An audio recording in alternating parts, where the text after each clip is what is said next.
السلام علیکم ورحمت الله وبرکاته. کاری صاحب ښه جوړې، امید لرم تاسو به ښه.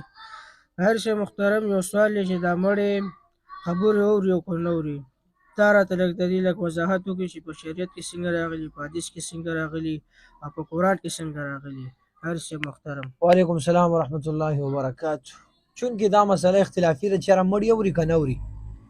ډېرو علما په یو سیټ دي او ډېرو علما په بل سیټ دي. بعضې علما وایي چې مړی اوري او بعضې علما پکې دا وایي چې مړی نه اوري. بعضې صحابو چې کوم دی هغې عقیده دا وه چې به مړي بعضې اوري او بعضې صحابو ویل چې مړي نه اوري. خو بهرحال که موږ تاسو وګورو د بدر مقام کې چې نبي علیه السلام کوم صحابه مړه کړل، دا کوم کافران یې مړه کړل، نبي علیه السلام کوم کافران یې مړه کړل، نو هغه کافرانو باندې کویته به یې وغورځول. هغه هلته نبي علیه السلام کافرانو ته مخاطب شو چې څنګه الله کوم وعده تاسو سره کړې وه هغه حقه شوه که نه، یعنې الله د ویل تاسو ختمېږئ. نو عمر فاروق ورته چې یا رسول الله دا خو مړي دي نه اوري. نبي اسلام ویل تاسو نه ښه اوري. نو که دا قول خلک روجت کړي نو بعضې علما وایي چې مړي اوري، او که بل روجت کړي نو بل قول هم پکې ده چې مړي نه اوري. ځکه بعضې علما دا وایي چې دا خاصیت د نبي علیه السلام و.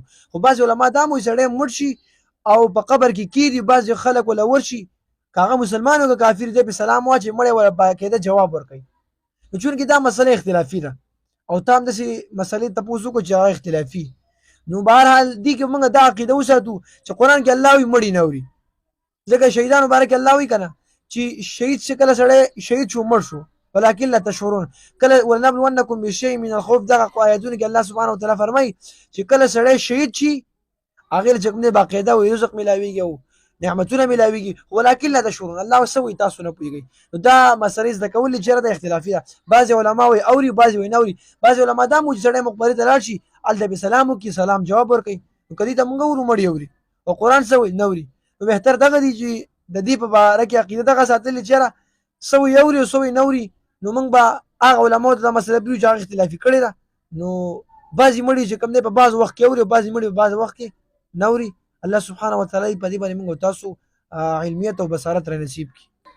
جزاک الله. تاسو خو ډېره ښایسته خبرو کې ستاسو د یو جهان مننه.